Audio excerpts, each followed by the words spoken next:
Shalom adik-adik, dimanapun adik-adik berada, papa mama yang hari ini beribadah di rumah. Hari ini kita akan beribadah sekolah minggu King Kids GKKI Bandung secara online. Berikut tata cara ibadah sekolah minggu hari ini. Yang pertama, ajak anak untuk bersiap selayaknya hendak pergi ke gereja. Ibadah dapat diakses di channel YouTube GKKI Bandung Komunitas Pengharapan Baru.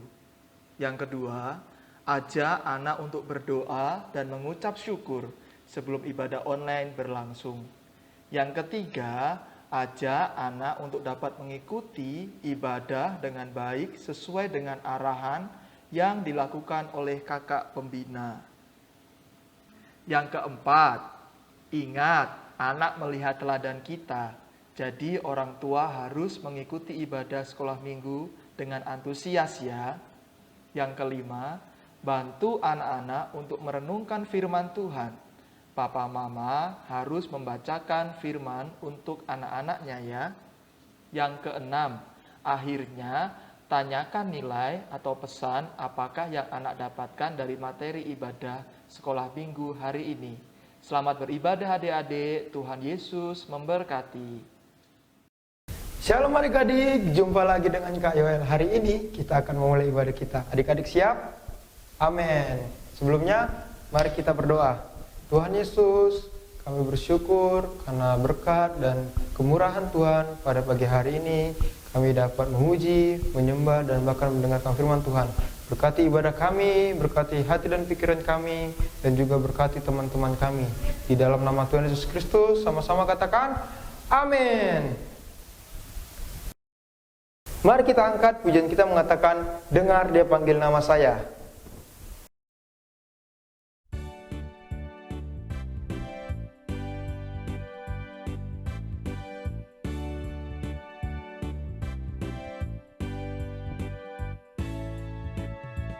Dengar dia panggil nama saya. Dengar dia panggil namamu. Dengar dia panggil nama saya. Juga dia panggil namamu. Oh, giranglah. Oh, giranglah. Tuhan Yesus amat cinta pada saya. Oh, giranglah. Dengar dia panggil nama saya. Dengar dia panggil namamu. Dengar dia panggil nama saya. Juga dia panggil namamu. Oh, giranglah. Oh, giranglah. Tuhan Yesus amat cinta pada saya. Oh, giranglah. Oh, giranglah. Oh, giranglah. Tuhan Yesus amat cinta pada saya.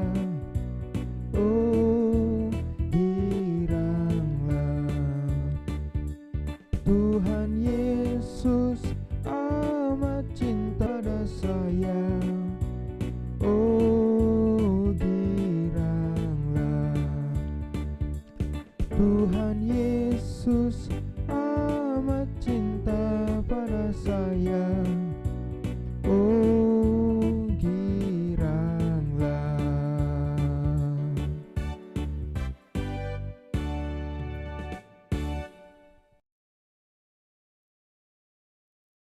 Adik-adik, kita akan memuji Tuhan lebih lagi.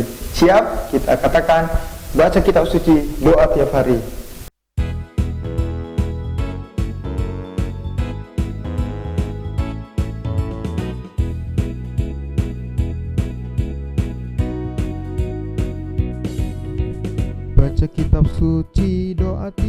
hari, doa tiap hari, doa tiap hari. Baca kitab suci, doa tiap hari kalau mau tumbuh. Kalau mau tumbuh, kalau mau tumbuh. Baca kitab suci, doa tiap hari kalau mau tumbuh. Read your Bible, pray every day, pray every day, pray every day. Read your Bible, pray if you want to grow. If you want to grow, if you want to grow. Read your Bible, pray every day if you want to grow. Baca kitab suci, doa tiap hari, doa tiap hari, doa tiap hari. Baca kitab suci, doa tiap hari kalau mau tumbuh. Kalau mau tumbuh, kalau mau tumbuh. Baca kitab suci, doa tiap hari kalau mau tumbuh. Read your Bible, pray every day, pray every day, pray every day. Read your Bible, pray every day if you want to grow. If you want to grow, if you want to grow. Read your Bible, pray every day if you want to grow.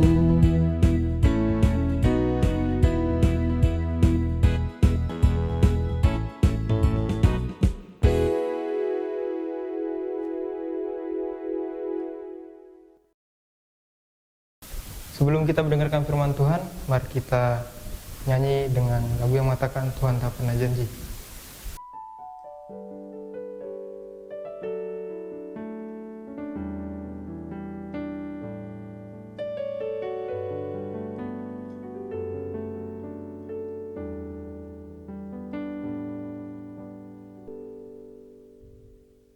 Tuhan tak pernah janji, langit selalu biru, tetapi Dia berjanji selalu menyertai. Tuhan tak pernah janji jalan selalu rata, tetapi Dia berjanji berikan kekuatan. Jangan pernah menyerah, jangan berputus asa. Mujizat Tuhan ada saat hati menyembah. Jangan pernah menyerah, jangan berputus asa. Mujizat Tuhan ada bagi yang setia dan percaya.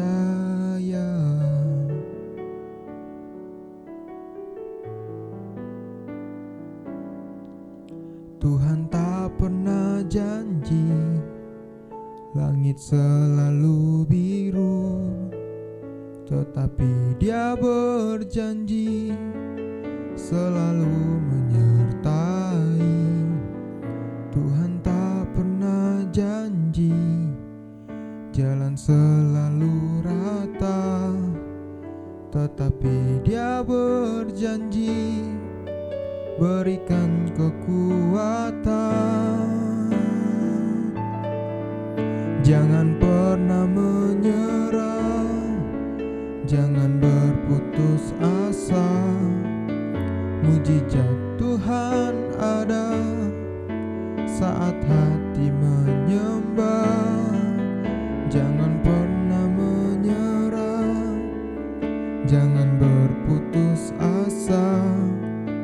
Mujizat Tuhan ada bagi yang setia dan percaya.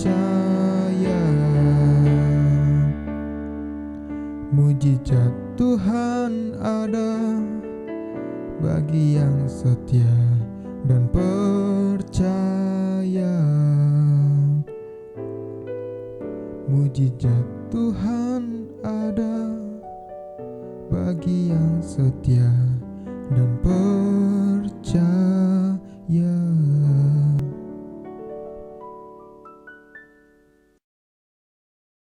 Mari kita bersatu dalam doa.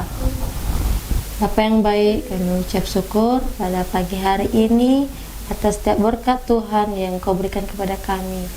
Bapa yang baik, pada pagi hari ini kami akan memulai ibadah kami, memulai mendengarkan kebenaran firman-Mu. Berkati hati dan pikiran kami Bapa, agar kami bisa mengerti dan memahami setiap firman-Mu yang akan disampaikan oleh hamba-Mu. Di dalam nama Yesus, haleluya, amin. Kisah Para Rasul pasal 3 ayat 1-9. Tetapi Petrus berkata, emas dan perak tidak ada padaku, tetapi apa yang kupunya kuberikan kepadamu. Demi nama Yesus Kristus, orang Nazaret itu berjalan. Nah, adik-adik, kita tahu bahwa tema kita pada hari ini adalah kesembuhan. Kita baca dari Kisah Para Rasul ayat 1-9 tadi, bahwa dikatakan bagaimana Petrus menyembuhkan seorang yang lumpuh yang sering meminta di depan pintu gerbang bait Allah. Ketika Petrus lewat dan Yohanes, seorang murid Tuhan Yesus, lewat menuju bait Allah, di situ mereka melihat ada seorang yang lumpuh, yang tidak bisa berjalan, yang setiap hari diusung di depan gerbang bait Allah untuk meminta sedekah. Tetapi Petrus tidak memiliki apa-apa. Dikatakan di ayat yang 6 di bawah, katanya dia tidak memiliki emas dan perak, adik-adik. Nah, apa sih? Kita lihat emas dan perak itu yang otomatis itu namanya berharga ya, barang berharga. Kita lihat seperti emas, kalung, anting, apa gitu. Kita lihat kan. Tetapi adik-adik, Petrus tidak memiliki semuanya harta yang dimiliki, yang dikatakan yang situ emas dan perak. Tapi Petrus berkata bahwa apa yang dia punya itu dia akan memberikan kepada si lumpuh tersebut. Nah, katanya nggak ada emas perak, tapi kenapa dia diberikan kepada si lumpuh itu? Apa sih yang dia miliki? Nah, yang dia miliki adalah dia memiliki mujizat kesembuhan. Apa mujizat kesembuhan? Yaitu dalam Alkitab tadi kita lihat bahwa kita bisa membaca yang seorang lumpuh bisa berjalan, seorang yang lumpuh dari Nazaret itu bisa berjalan kembali. Kenapa? Karena Petrus menyembuhkan, karena Petrus memberikan mujizat. Mujizat itu diberikan kepada Petrus itu karena kuasa dari Tuhan. Tuhan yang memberikan kuasa tersebut kepada Petrus. Nah, adik-adik, pernah kita melihat dalam diri kita itu banyak sekali penyakit-penyakit yang kita derita. Mungkin demam, mungkin flu, atau sakit perut. Apapun itu yang kita alami dalam hidup kita, pasti kita merasa sakit gitu. Tetapi ketika itu kita yakin bahwa ada mujizat kesembuhan dalam hidup kita. Yaitu mujizat apa? Bahwa Tuhan memberikan kita mujizat kesembuhan. Tuhan mampu memberikan kita mujizat kesembuhan, seperti yang kita tadinya flu atau kita demam, pasti dengan dalam nama Tuhan Yesus pasti kita sembuh, adik-adik. Kalau kita yakin dan percaya bahwa Tuhan mampu memberikan kita mujizat tersebut, kenapa kita harus ragu kepada Tuhan gitu? Nah, kita juga tahu bahwa harga yang dibayar Tuhan Yesus di kayu salib, yaitu apa? Yesus telah menderita demi kebaikan kita seorang manusia, adik-adik. Yaitu Alkitab mencatat bahwa bilur-bilur Tuhan Yesus kita memperoleh kesembuhan. Apa sih bulir-bulir itu? Yaitu dengan darah Kristus kita sembuh, kita diselamatkan. Kan sering kita dengar atau kakak ini kan kakak sekolah minggu berkata, dalam nama Tuhan Yesus kamu sembuh, dengan bilur-bilurnya kamu sembuh. Nah, adik-adik, Tuhan itu adalah dokter di atas segala dokter. Adik-adik yakin atau percaya kan bahwa Tuhan itu mampu memberikan kita kesembuhan. Jangan pernah ragu bahwa Tuhan itu akan memberikan kita sakit-sakit atau apa. Tapi Tuhan nggak membiarkan kita sakit. Sebagai kita anak Kristen, anak Tuhan, tidak pernah kita merasakan kesakitan, tapi Tuhan memberikan kita kelegaan, kedamaian, dan Tuhan memberikan kita kesembuhan adik-adik. Juga kita bisa merasakan bahwa kita juga bisa memperoleh kesehatan ilahi. Bahkan juga yang cacat tadi yang kita lihat bahwa si cacat bisa mengalami mukjizat kesembuhan itu karena Tuhan ya adik-adik yang memberikan mukjizat tersebut. Makanya si lumpuh yang tadi yang bertahun-tahun tidak bisa berjalan adik-adik, sekarang dia bisa berjalan. Kenapa? Iya, karena dia memperoleh mukjizat kesembuhan. Nah, adik-adik masih tahu nggak apa yang sering kita alami, yaitu kesembuhan mukjizat, kesembuhan kejiwaan kita. Mungkin sekarang jiwa kita seperti depresi, mukjizat, kita juga sering kehilangan akal, susah tidur, depresi karena kesedihan kita yang berlebihan, atau kita memiliki masalah-masalah lainnya. Apa itu?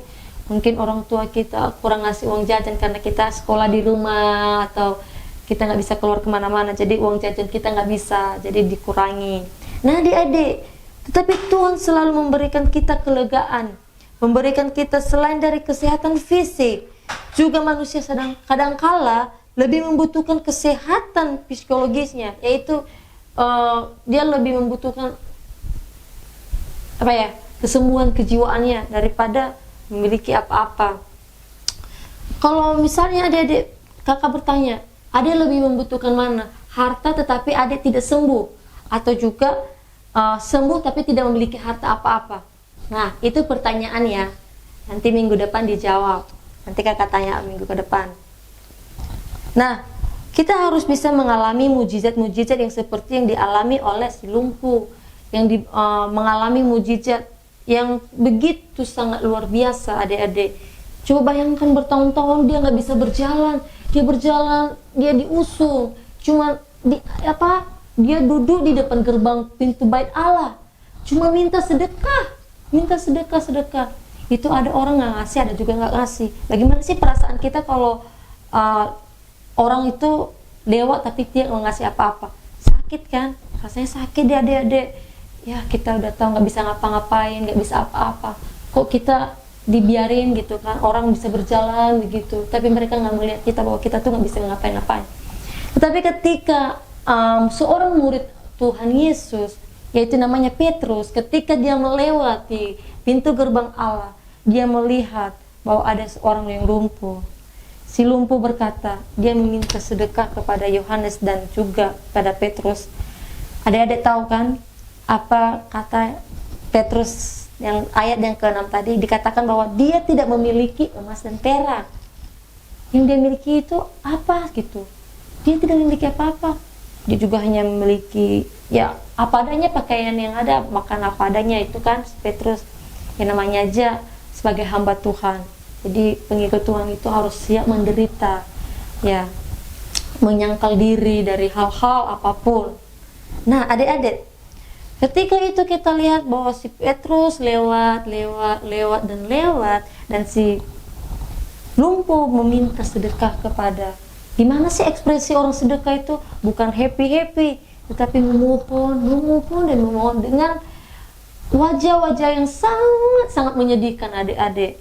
Nah, situ kita bisa melihat bahwa bagaimana ketika Petrus memberikan mukjizat tersebut, bahwa dia nggak memiliki harta apa-apa, tapi dia memiliki apa? Dia memberikan apa yang dia punya adik-adik, yaitu dengan kuasa yang Tuhan berikan, dengan kuasa Roh Kudus yang Tuhan curahkan kepada Petrus, sehingga dengan mukjizat itu tersebut kesembuhan terjadi kepada si lumpuh. Orang Nazaret yang tadi nggak bisa berjalan, yang hanya diusung adik-adik, tapi sekarang dia bisa berjalan.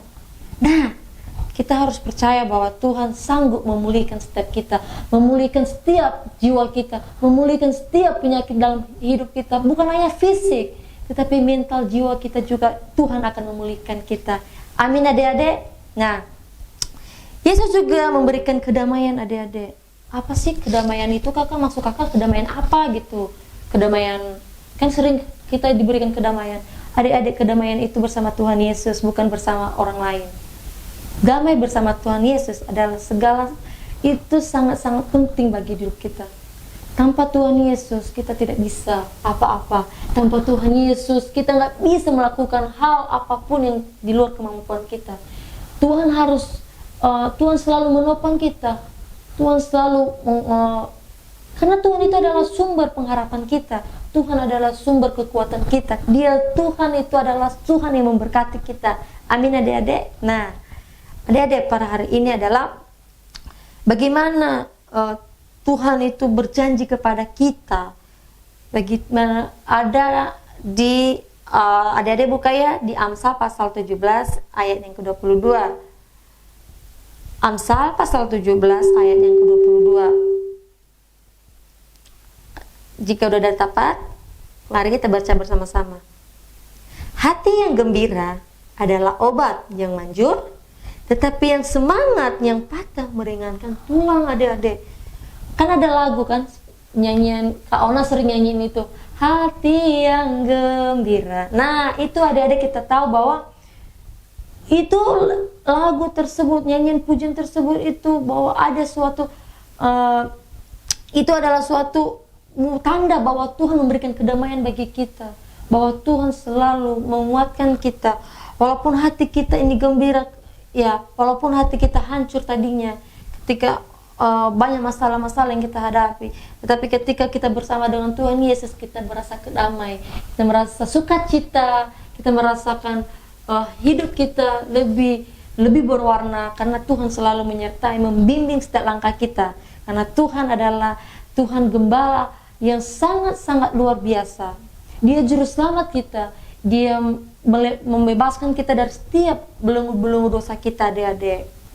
Nah, kesimpulan kita hari ini adalah yaitu Tuhan yang menyembuhkan kita, dan kita juga harus memiliki kebahagiaan dan kedamaian.